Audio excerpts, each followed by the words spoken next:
بل نقذف بالحق على الباطل فيدمغه فإذا هو زاهق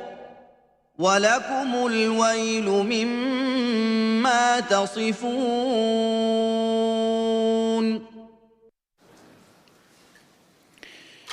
بسم الله الرحمن الرحيم. الحمد لله رب العالمين، والصلاة والسلام على المبعوث رحمة للعالمين نبينا محمد وعلى آله وأصحابه وأتباعه ومن تبعهم بإحسان إلى يوم الدين. اللهم ربنا علمنا ما ينفعنا وانفعنا بما علمتنا وزدنا علما ونعوذ بك من علم لا ينفع، واغفر لنا وتب علينا واهدنا واهد بنا واجعلنا سببا لمن اهتدى. أما بعد، بحول وقوة يا وريخ تبارك وتعالى أمر لخزمتنا أروينا ناو قماني يكموا لو قمانانيك دروس كري وبربلاوة وبناو بانغا بيشوي برمناو قمانا كانوا قماني كي للاين شن كسوا بوم نيردراوة يا برو بيم متراوة شنجار أو شوية ألين ولامي أو قمانا بدوا كإمامي عمر قصل وعامي خلقي كردوا وجني كشتوا ونامچی کردووە لە شاری فەلوجەیە لە مێژووە.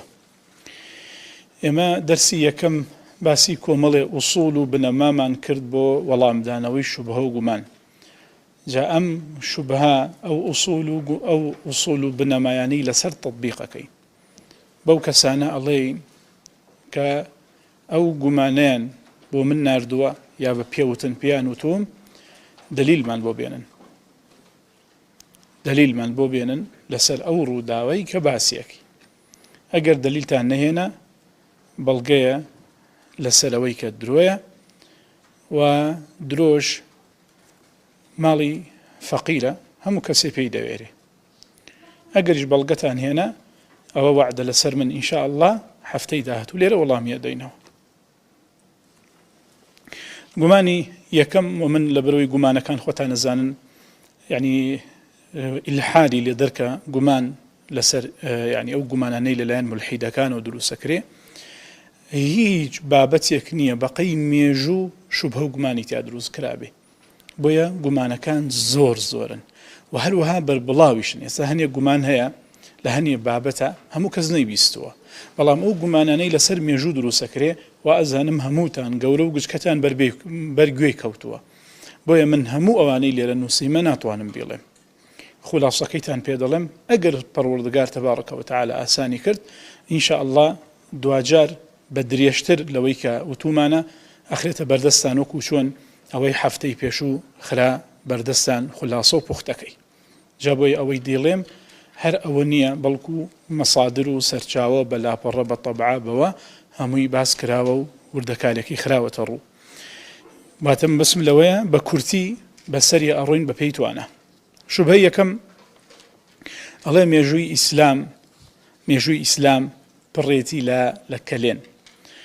ئەم گومانە طبعاً ڕۆژهەڵات ناسەکان دروستی ئەەکەن، دوای وردبوونەوە و لێکۆڵینەوە بۆم دەرکەوت تەنها قسەیەک نەبێ کوردویانە هیچ بەڵگە و دەلیلێکی لەسەر نییە. یعنی ناتوانێت شتێکت بخاتە بەردەست بڵێ ئەوە بەڵگەیەک،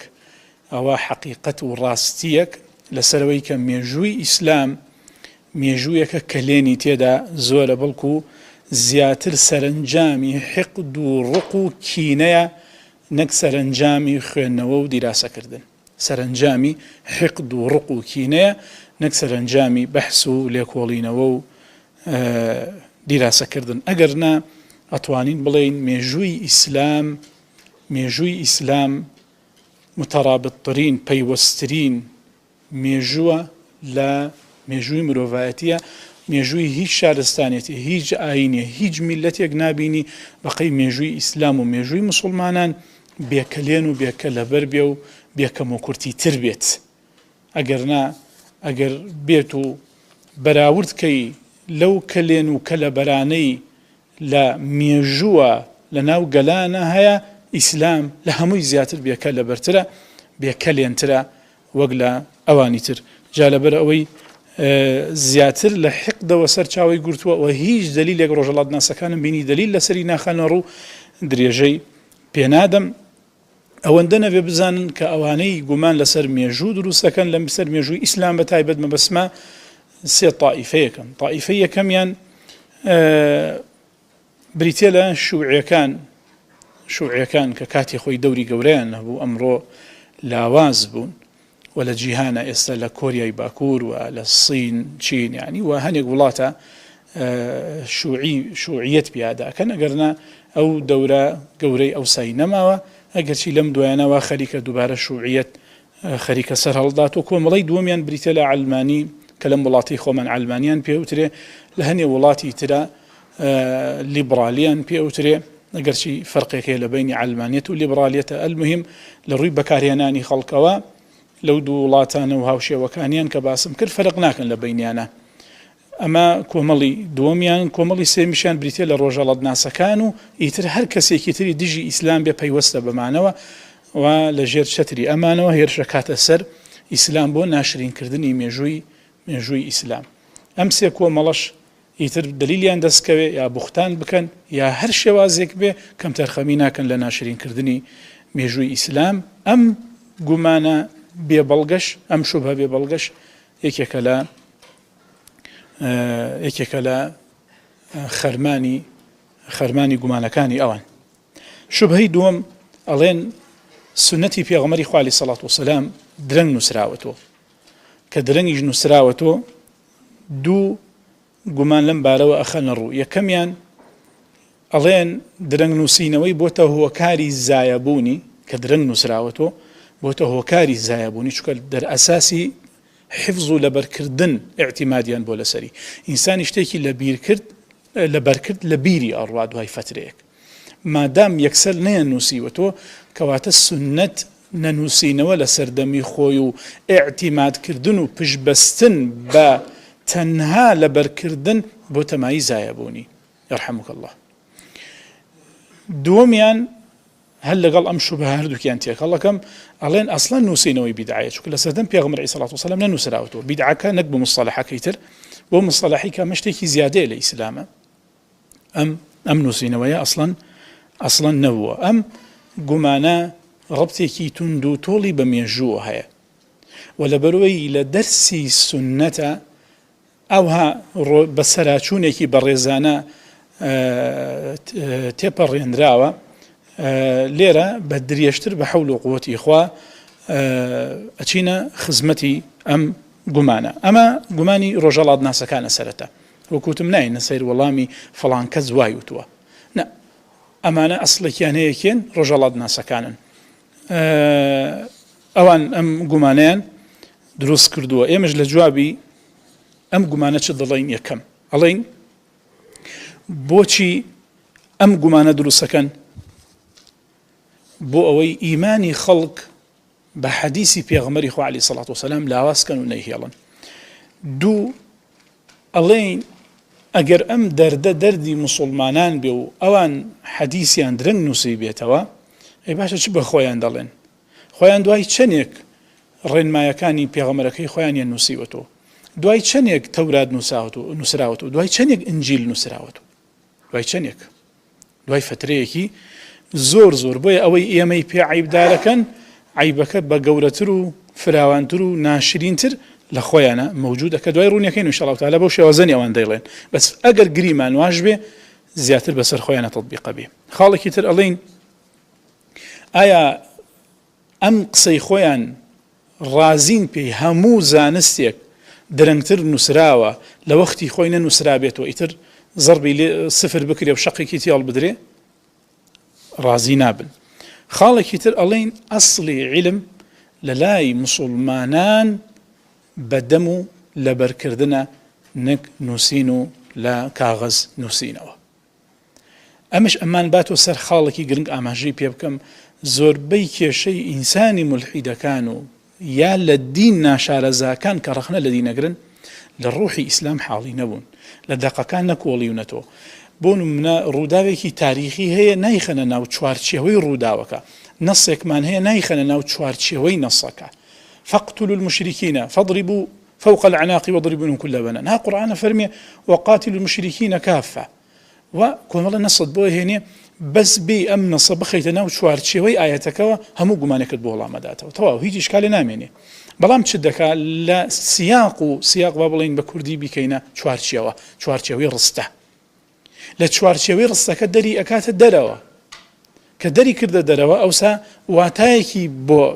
بيشان دا واتايكي لأفامي جواز لواتاي ك لدقة تاريخية كهيا لا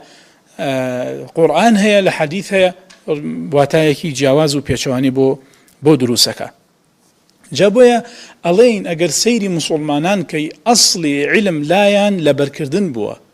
سەیری سەحابە بکە پێش ئەوەی ئیسلامیشیان بۆ بێ علمیان بەچی بۆ ماوەتەوە معلقاتی سەبعکە هەتاوەکو ئەمڕۆ ماوەتەوە بەچی ماوەتەوە شعرەکانی معلقاتی سەبع هەر هەمووی بە لە بەرکردن ماوەتەوە هیچی نەنووسراوەتەوە ئەو تاوەکو دوایی ئەڵێن لە قەیمەکە هەڵواسراوە بۆی شەپێ معلقاتی سەبع هەرگینە هەر لە بەرکردن بووە ئەو هەزارها شیعرا کە ماوەتەوە هەر بە لە بەرکردن ماوەتەوە نەیانووسێتەوە. ئینە ئوممە ئومیە گەلێکی نەخوێنەوار بوون خوێنەوار تیانە کەم بووە نووسین تیانە کەم بووە بۆیە ئاعتیمادیان لەسەر ئەوە نەبووە کە ئەم شتانە نازانن ئەوسا دێن زمانیان درێژ دەکەن ئەوسا ڕەخنە لە ئیسلام دەگرن واشە زانێ ڕەخنەیەکی گرتووە کەس نەیگرتووە کەس پێی نەگەیشتووە. بۆیە ئەگەر سەیری سەحابە بکەی سەرباری ئەوەی وتمان گەلێکی نەخوێنەوار بوون ئینسانی نەخوێنەواریش بەتایبەتی بۆ میلەتێکی وەکو عەرەب ئەو پاکیەی لە زهنیانە هەیە لە فکریانە هەیە لە بەرکردنیانە هەیە جیاوازە وەک لە خەڵکی تر. ئینسان کاتێک خوێنەواری نەبوو حیفظی زیاتر ئامادەکە بۆی شت لە بەرکە ئەمە شتێکە هەمووتان ئەوەتان تەمەنی هەبێ دەزانێت بوونە کاتێ سەرەتا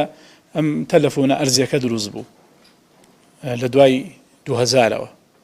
کە تەلەفۆنە ئەرزیەکە دروست بوو ئەم بۆ خۆم یعنی چەندین ژمارەم لەبەر بوو بەڵکو هەموو ژمارەکانمان لەبەر بوو بۆن لە ناو دەفتەر بەس بۆ احتیاطەمان نووسی ئەی بەڵام کە مۆبایل دروست بوو مۆبایل ژمارەکە حیفزەکەی بەخوای مبالغە ناکەم ئەگەر بڵێم ژمارەی 2 کەسم لەبەرنی ئینشاڵڵا مبالغەم نەکردووە 2 کەس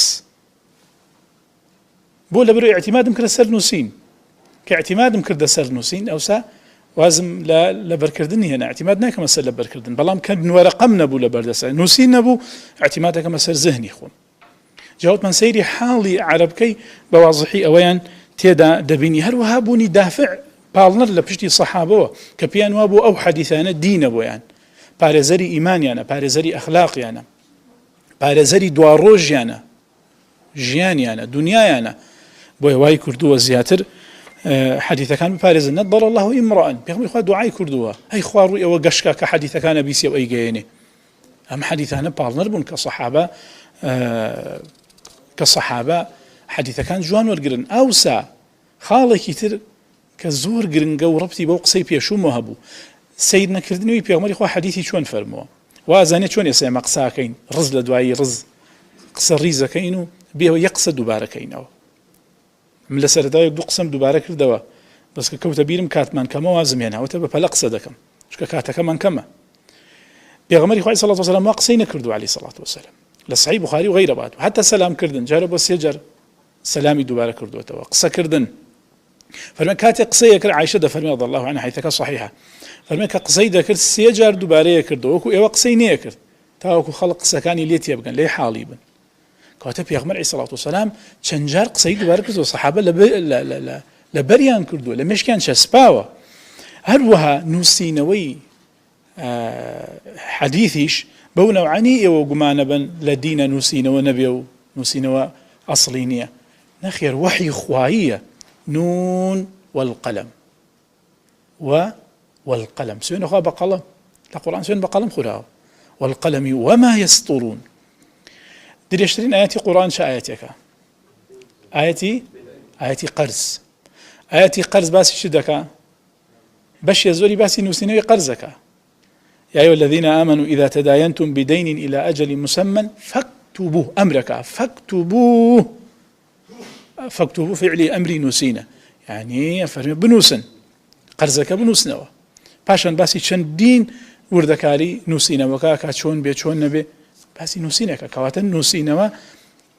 هیدایەتی خواییە بۆ خەڵک ڕێنمایی قورئانە بۆ خەڵک هەروەها وكاتيك ألين مسألة كلا بركردن بو لناوچوا وكأنه بنوسين شت أمينية بلا بركردن ناميني ألين أم أساس خوي بخوي أساسكي سقط بنماكي لنا لارا خوارا بو لبروي أوي لبركردن أباريزري بنوسين ناباريزري بعكسوا أوي بلبركردن أباريزري بنوسين ناباريزري يهود ونصارى تەورات و ئینجیل نووسراوەتەوە یان نەنووسراوەتەوە ئەی پارێزراوە یا دەستکاری کراوە کەواتە لەبەرکردن سەلامەترە بۆ دەستکاریکردن تاوەکو نووسینەوە بەتایبەت نووسینەوەی فەهمی لەگەڵ نەبێ نووسینەوەی تێگەیشتنی لەگەڵ نەبێ چەند جار ئینسانێک کاتی ئەنووسێ بەتایبەتی بیری مەشغوڵ بێت تەماشا کەشتی سەیر و سەمەرە و سەقەتی نووسیوە چەند جار هەیە بوونە لە کتوبی مەخطوطاتە بەڵکو خۆتان یانی شتێکە نووسیوە ڕزێکت پەڕاندووە چاود نقلی کردو لەمەکەوە بۆ ئەوەکەی تر من بۆ خۆم حتا لە دەستنووسی عولەما لە خۆمان لە کتێبی ترە دەیانجار بینیومە بەتایبەت ئەگەر بێت و هەمان ناو یا هەمان وشە لە دێڕەکەی دوای ئەوە دووبارە بێتەوە لە دێڕەکەی سەرەوەش هەبێ چوە چ دەکا کابرا چاوی نەقڵە بێ بۆ دێڕەکەی دوای ئەوە یەک دێڕ ئەپەڕێنێ جارۆیە دوو دێڕ جارۆیە سێ دێڕ جارۆیە چوار دێڕ ئەپەڕێنی زیاتر جارۆیە لاپەڕەیەکیش دەپەڕێنێ جارۆ بۆ لاپەڕێ بۆ چکە لە هەمان شوێن لە لاپەڕەکەی داهاتوو فڵان ناو فڵان وشە دووبارە بۆتەوە ئەمە هەمووی نمونەی واقعی نمونەی خەیاڵی نییە هێناومەتەوە بۆیە ئەوەی بە حیفظ پارێزراوە بێ بە نووسین پارێزراو نابێ و هەروەها پێغەمبەری خوا صلی الله عليه وسلم چەندین نێردراوی ناردووە بۆ شوێنەکان بۆ ناو خێڵ و عەشیرەت و قەبیلەکان بە کەسیان نووسراوێکی نەنووسیوە ئەدەی ئەمە نوێژە ئەمە ڕۆژووە ئەوهایان پێ بڵێ بەس بۆ نوێنەرێکی ناردووە زانی بێتیان نوێنەری پێغەمبەر عەلەیهی سەڵات وسەلام یا پێویستی کرد بێ نووسراوێک کە بەس بیسەلمێنێ ئەمە نوێنەری پێغەمبەرە صلی الله عليه وسلم دینی فێر کردوون هەروەها نوێشکردن نەنووسراوەتەوە لە سەردەم پێغەمبەر عەلەیهی سەڵات وسەلام نوێژ چۆن دەکرێت لە کاتێکە لە قورئانە تەفاسیلی نوێژی تێدا نییە پاراستنی نوێژ نەسەلمێنراوە یا نەوەستاوە با بڵێین لەسەر نووسینەوەی نوێژ چۆنیەتی نوێژ بنووسرێتەوە لە کاغەزێکە لە قەی پێسەیەکە ئەو سائیتر نوێژ پارێزراوە بێ نەخێر نوێژ نووسراوەتەوە نوێژیش ماوەتەوە و هەروەها پاراستنی سنەتی پێغەمبەری خوا صلی الله عليه وسلم هەرخۆی بۆ خۆی ضرورەتێکی دینیە کەچی پێغەمبەری خوا عەلەیهی سەڵات وسەلام فەرمانی نەکردووە بەچی فەرمانی نەکردووە بە نووسینەوەی لە سەرەتاوە وەکو دوای باسی ئەەکەین هەروەها بەڵگە بۆ ئەوەی کە لە بەرکردن ها لە پێشی چیوە لە بەرکردن ها لە پێشی نووسینەوەوە لە لای زانایانی ئوسوول ئەگەر بێت و حەدیثێکی بیسراو لەگەڵ حەدیثێکی نووسراو تەعاڕوض بکە حەدیثە بیسراوەکە خەنە پێشی حەدیثە نووسراوەکەوە ئامدی لە إحكام في أصول الأحكام عليه وأما ما يعود إلى المروي فترجيحات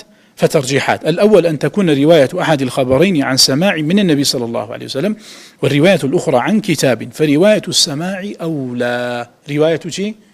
السماع أولى كاتلا علماء أصولش بيستنوا لبركردن لبيشتر وقلا وقلا نسينوا حتى لعلم حديثة هذا جوركاني تلقي لعلم حديثة أخبرنا حدثنا وهيك يكتر لو أنا مكاتبة مناولة بيدان نسين خوارتريني درجي تلقي علم برتيلة كتابة برتيلة مناولة لا خوارترين كاني بهيسترين كاني والله سمعته بيستم بلا بركردن باشترين كتاب دواي قرآن بخاري مسلمة كامنيان لسر حفظ نسراون وكامنيان لسر نسين نسراون أدي بخاري لسر حفظ نسراون أو بينوس أو ساعة ياد بخاري لسر حفظ نسراوه، مسلم بنووسین نووسراوە. هەروەها ئەمە بەگشتی باسی حفظ بوو، وتمان هاتین وردمان کردمان وەرە سەیری سەحابە بکە کە قووەتی داعی تایانە ئەو حەدیثانی پێغەمبەری خوا صلى الله عليه وآله وسلم وتمان ئەمانە هەموو وا ئەکا کە چی بێ، وا ئەکا کە زیاتر حفظەکەیان توند و تۆڵتر بکەن بۆی حەدیثەکان پارێزراو بێ. ئەمە شتێکی واقعیە، بۆ تەماشای ئینسانی نابینا بکەن. لەبەر ئەوەی نابینایە بە چاو نابینێ حفظێکی هەیە زۆر جار تعویزەوەی بۆ کردوێتەوە، چونکە شتێکی تری نییە اعتیماد کاتە سەری، بەس چی هەیە تەنها بیستنەکەی هەیە، لەبەرکردنەکەی هەیە، بۆیە لەبەرکردنێکی زۆر دقیقی هەیە.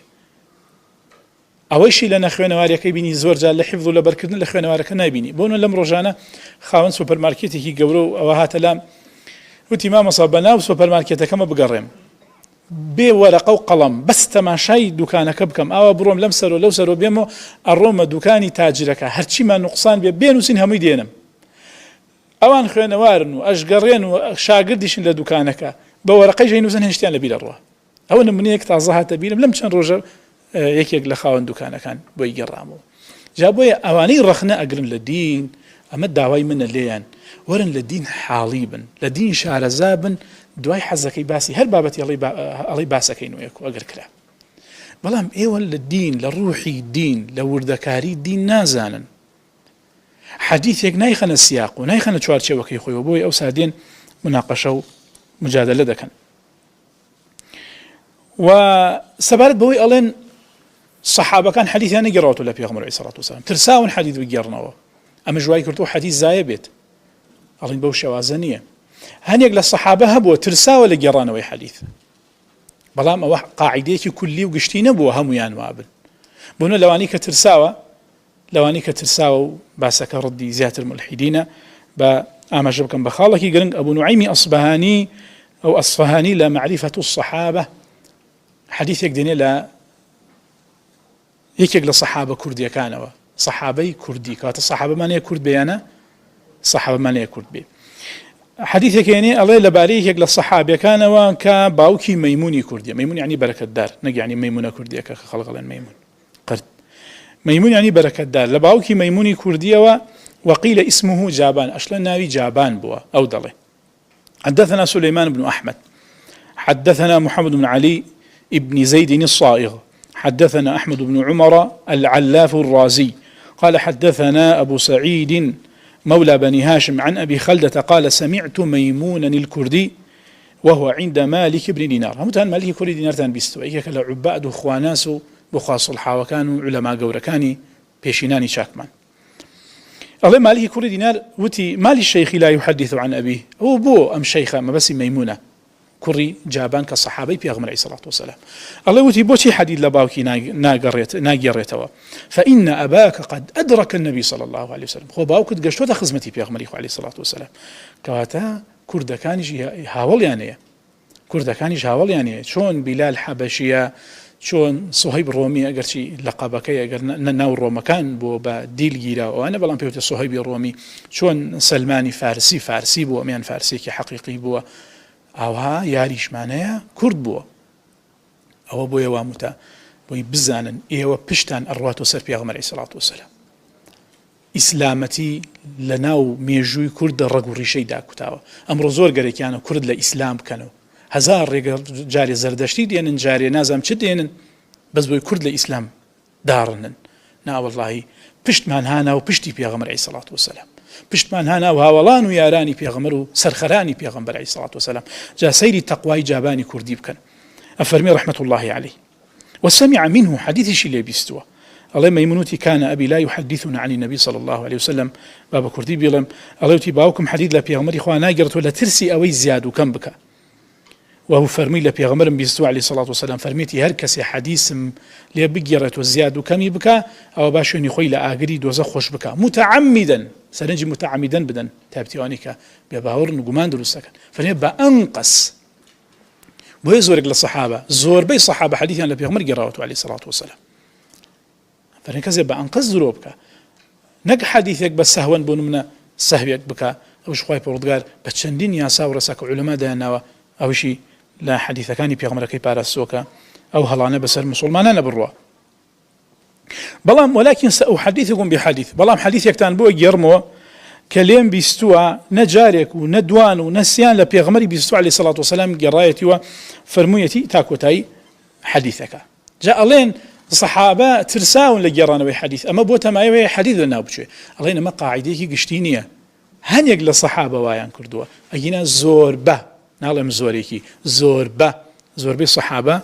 وا نەبوون. هەروەها لە وەڵامەکانی تر ئەڵێن ئێوە ئەوانەتان کە ئەڵێن پێغەمبەر نەهی کردو عەلەیهی سەڵات وسەلام لە نووسینەوەی حەدیث، کەواتە نووسینەوەی حەدیث زیادەیە لە دین، بیدعەیە لە دین، چۆن عولەماتون حەدیثیان نووسیوەتەوە. ئەمە ژەنێکیان لە بابی سەرکەشیوە بۆ مسلمانان دروستیەکەن، ئەگەر ناوان بڕۆیان بە بیدعە و زیادە نییە لە دینە. جا وەڵامی ئەم سەرکەشانە چییە؟ ئەڵێن حەدیثەکە تەواوکە. پێغەمبەری خوا فەرمی عەلەیهی سەڵات وسەلام لا تەکتبوا عنی، لە کۆتاییەکەی چییە فەرمی؟ وحەدیثوا عنی، مەنووسن بەس لە منەوە بگێڕن، ئەمرەکە حەدیثم لێ بگێڕنەوە، حەدیثم لێ بگێڕنەوە. ئەی بۆ نەیهێشت لێی بنووسن، دوای باسی عیلەتە و هۆکارەکانەکەین بۆچی نەهێشتووە حەدیثی لێوە بنووسنەوە. دوو، ئەو حەدیثانەی هاتووە لەسەر ئەمرکردن بنووسینەوە صحیحترن صریحترن لەو حەدیثانەی و زۆرتریشن لەو حەدیثانەی کە نەهیەکەن لە نووسینەوە. هەروەها ئەڵێن ئەو حەدیثانە حەدیثی تر لە دوایان هاتووە بەڵگەیە لەسەرەوەی نەسخ بۆ تۆ کاتێ نەهیەکە، حەدیثی تر هاتووە دوای ئەوە ئەمرەکە بنووسینەوە، کەواتە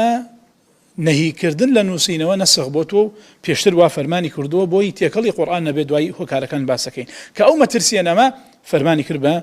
بە نووسینەوە. و هەروەها ئەڵێن بەو شەوازەنیە کە ئێواڵن حەدیث نووسراوەتەوە، حەدیث نووسراوەتەوە، ئەوش بەڵگەی لەسەروی ئێوە پێشەوەی شتەکە تاکید بنەوە قسە ڕادەوەشێن و قسە دەکەن و قسە فڕێ دەدەن. لەوانە لە صحیح بوخاری هاتووە پێغەمبەری خوا عەلەیهی سەڵات وسەلام وتاری حەجی ماڵ ئاوایی فەرمانی کردو بینووسنەوە بۆ پیاوێکی یەمەنی کە ناوی ئەبوو شاه بووە، فەرمی یا ڕسوڵ الله بۆم بنووسەوە، فەرمی ئوکتوبوا لئەبی شاه، حەدیثەکە لە بوخاری هاتووە غەیرەویش هاتووە، ئوکتوبوا ئەمرە بنووسن،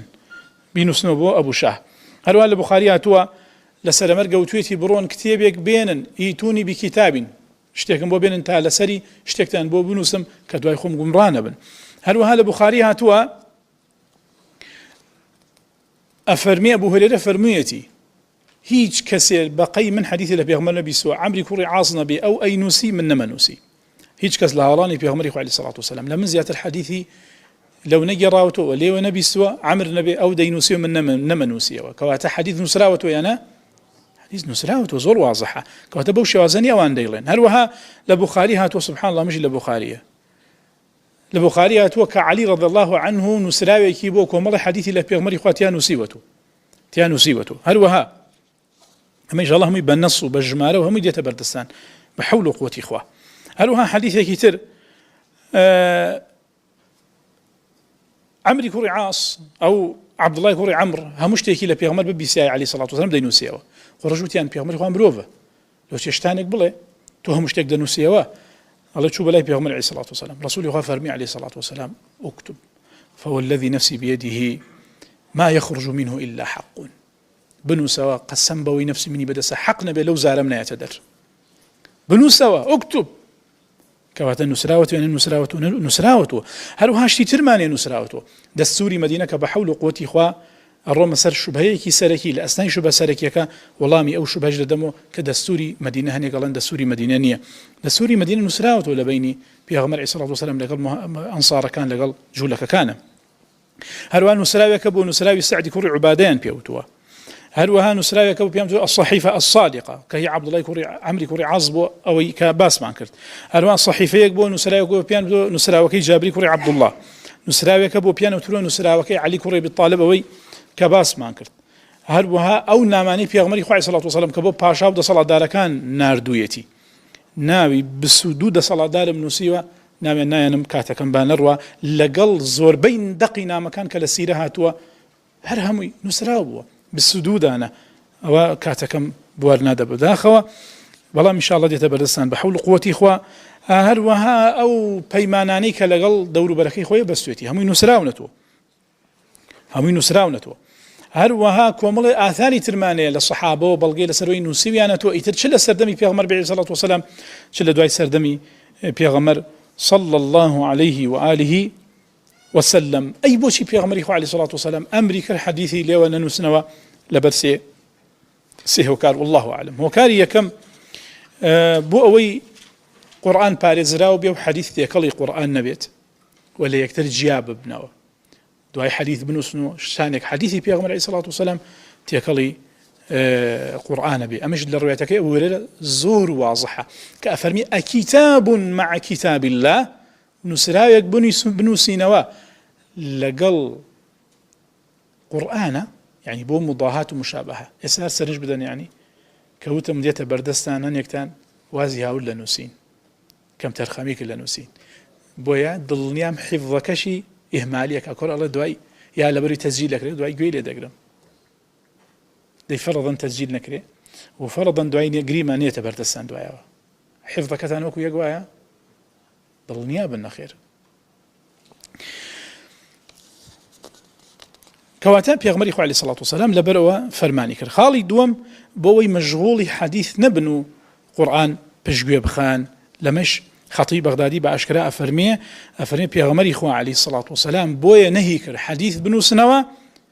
إنما هي لألا يضاهي بكتاب الله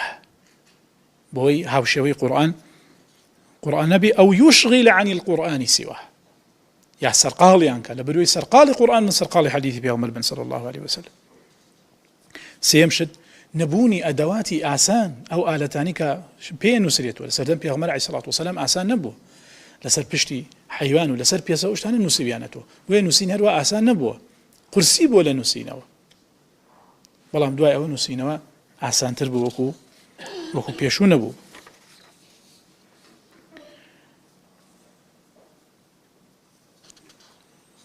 أما بريتي بولا سلمان دنيا ويكا سنتي بيغمري خواه صلى الله عليه وسلم نسراوته أنجا يكم جار كي حديث مثلا بشوازي كي فرمي أما شوازي تاك بو كي بو يكمين جار بشوازي كي فرمي نسراوه لنزيكي كوتاي سدي يكم بو لكوتاي نوتكانا لكوتاي نوتكانا نوتي يجري ما بسمه لكوتاي نوتكانا عمري كوري عبد العزيز فرماني كرد با زهري وبا عمري كوري حزم أوان هستنوا بنوسينوي حديثي بيغمري عليه الصلاة والسلام فرمي ترسم هي لناوشي بلناوشوني علماء كان هكاتي لسنة كان ما ترسيد رزبو أهل علم بمبرن يا بجداري شر كان يا بولاتانا برشو بلاويان كردو حديث لنا وبروا أو سافرماني كل حديث بنوسريته أو بو هستان بنوسينوي دواي قناغي كي بيشكوتو تري بري أو شوابو مالك لبمدينة ابن جريج لا مكة أو زاعي للشام معمر كوري راشد ليمنى حمادي كوري سلماء لبصرية سفياني ثوري لكوفة عبد الله كوري مبارك لخراسان سبحان الله سيبرود قال هر ولات يكون ناوشيكي قورا يكزانا يبو هالكوتو يبو داناوا بونس إلى حديث كان في غمر صلى الله عليه وسلم هل وهذا واسطه هشيم كوري بشير جرير كوري عبد الحميد للرية وغير أوان حستان بنوسينوي حديث كان في عمره عليه الصلاة والسلام أما قناغي نويبو كسردمي مال قناغي موطأ بو دعاء قناغي سنان قناغي مسانيد كان دروز بنوسينوي حديث في عمره صلى الله عليه وسلم قرآن هر خوي بخوي نسراوت ولا سردمي في عمره صلى الله عليه وسلم بوشي وازيها ميكو بكريتوا أي أجر بيت وما عيب بيخو قرآن خوي بخوي نسراوت ولا سردمي أبو بكر باشان سردمي عثمان بطاوتي قرآن كوكرايا جابوا أو جمانا سي سر شكله كي رونق داله الله براسي شبهه بقوته والله مكادرين ورد كالي تفاصيلك ودرك هشو لاواز ولرو بيهزا فويه لبك بعديبه والحمد لله رب العالمين جماني بوني أما جماني كترا بوني تمومج ناروني للسرة يجياني بيغمر صلى الله عليه وسلم ناميكم بوها توبو دواجار زانیم هی کەسێکی ملحیدە هەنێ پرسیاری کردووە جا دوای وتبووی مامۆستا وەڵامی گومانەکانمی نەداوەتەوە هەڵبەت گومانی گەورەتر و زەڕورتر وەڵامە دەینەوە بەڵام کاتێ گەڕام تەماشاکەم هی یەکێک لە ڕۆژهەڵات ناسەکانە بۆیە بڕێرمەدا وەڵامی دەینەوە و وەڵامەکەی پەرش و بڵاوە بۆیە بە حەول و قووەتی خوا وەڵامەکەی بەم شێوازە ئەدەینەوە پێشەوە شوبهەکەتان خزمەت دەکەم دەقی نامەکانی ناخوێنمەوە بەڵام نامەکانی بریتێ لە چەند شوبهەیە شوبهەی یەکەم خۆی لەوە ئەبینێتەوە کە پێش 40 ساڵی ژیانی پێغەمبەری خوا عەلەیهی سەڵات وسەلام دیار نییە وەکو خۆی ئەڵێ ئیلا وازانم دەڵێ یەک وەرەقە نەبێ یەک وەرەقە کە لە ژیانی پێغەمبەر هاتبێ عەلەیهی سەڵات وسەلام تەنها ئەوە نەبێ شوان بووە دواتر بەهۆی هاوسەرگیری لەگەڵ خەدیجە کردووە باوکی ناوی عەبدوڵایە دایکی ناوی ئامینەیە ئیتر ئەمە هەمووی مێژووی 40 ساڵەی تەمەنی محەممەد بووە ئەڵێ تەنها ئەمەندەتانی و هەروەها شوبهەیەکی تری ئەوەتانێ ئەڵێ پێغەمبەری خوا عەلەیهی سەڵات وسەلام لەسەر چ دینێ خەدیجەی مارە کردووە بۆیە بە حەول و قووەتی خوا دەسەکەینە وەڵام دانەوەی شوبهەکەی وەڵامی یەکەم ئەڵێنمە وەڵامی ڕۆژهەڵات ناسەکانە من گەڕیشم خوار بۆ ئەو دەقەی سوبحان الله هەستی یەکەم بۆ دروست بوو ئەم شوبهە هی کەسێکی تر بێ وەرگیرابێ کاتێک گەڕام تەماشاکەم بەم دەقە ئەو نامەی کە بۆی ناردووم تەماشاکەم لە ئەنتەرنێتە مەوجودە دەقی ئەو شوبهەیە لە ئەنتەرنێتە مەوجودە دەقی ئەو شوبهەیە جا ئەم گومانە گومانی ڕۆژهەڵات ناسەکانە لەوانە سیدۆ دروستیەکە ولدی وڕاند و هەروەها بڕۆکلمان هەموویان دەڵێن ژیانی پێغەمبەر عەلەیهی سەڵات وسەلام لە سەرەتاوە ناڕوونی تێدایە لە جوابە ئەڵێن طبعا سەرەتا بۆچی وا دەڵێن گەرەکیانە کاتێک فەراغیان دروست کردوتیان لە ژیانی فەراغەیە ئەو ساتیە بە هەوەسی خۆی پڕێکات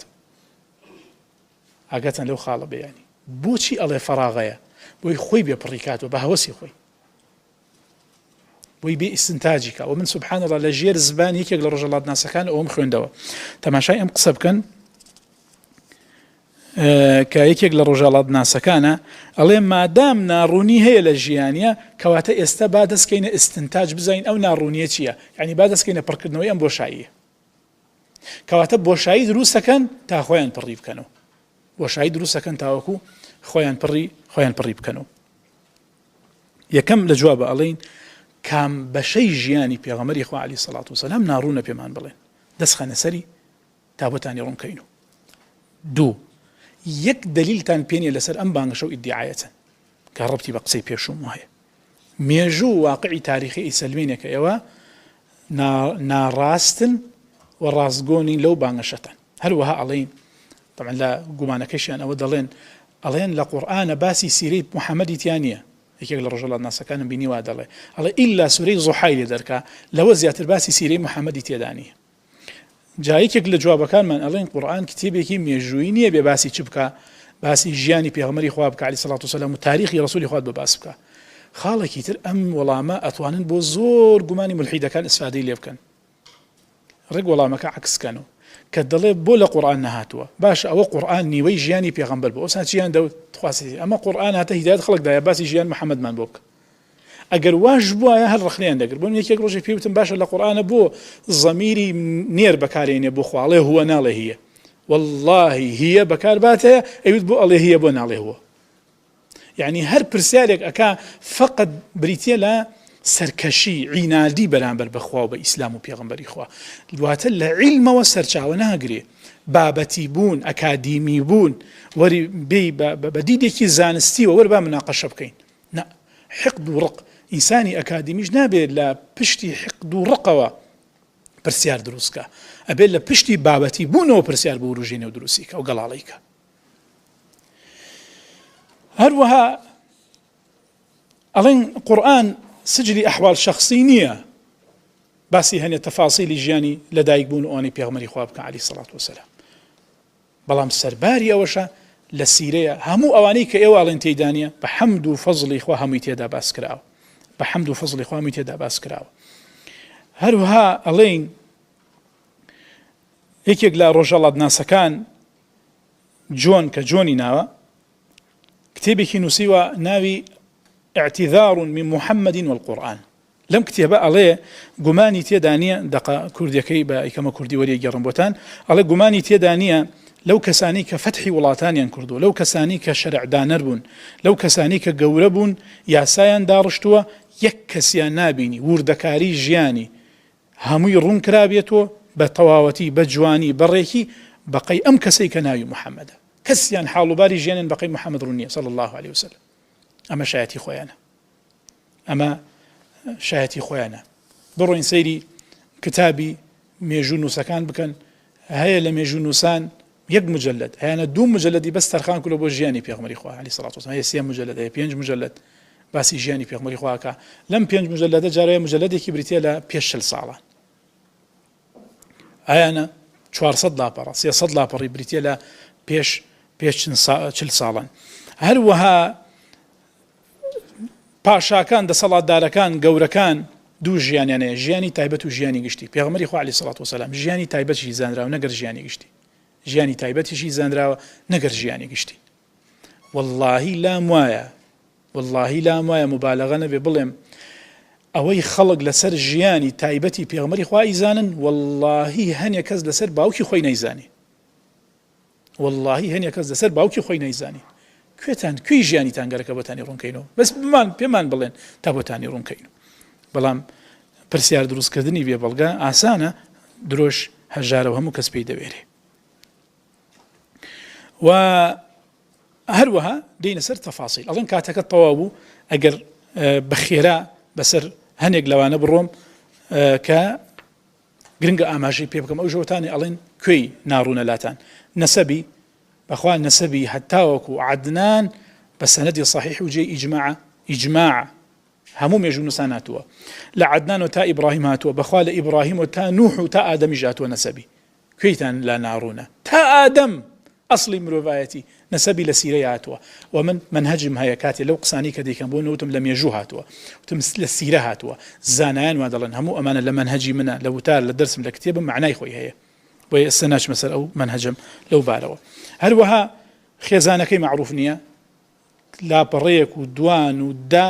بەس لەسەر وردەکاری ژیانی بڕۆن سەیری ئیبن هیشام کەن، بەخوا زیادە دە لاپەڕە لەسەر خێزانی پێغمبەری خوا، بەڵکو چەندین لاپەڕە لەسەری نووسراوە. کوێی ڕوون نییە، داواکردنیشی کە باوکی چۆتە داوای دایکی بەخوا بە ڕوونی هاتووە.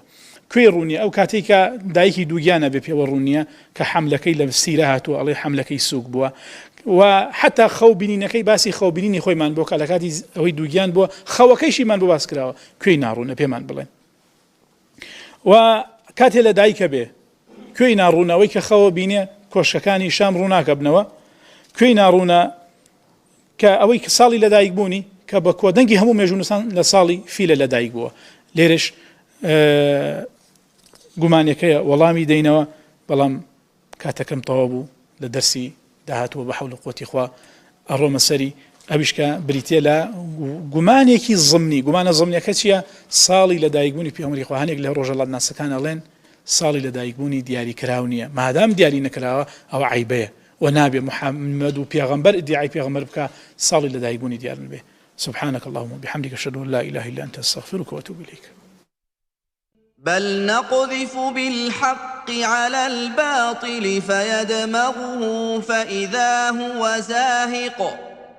ولكم الويل مما تصفون.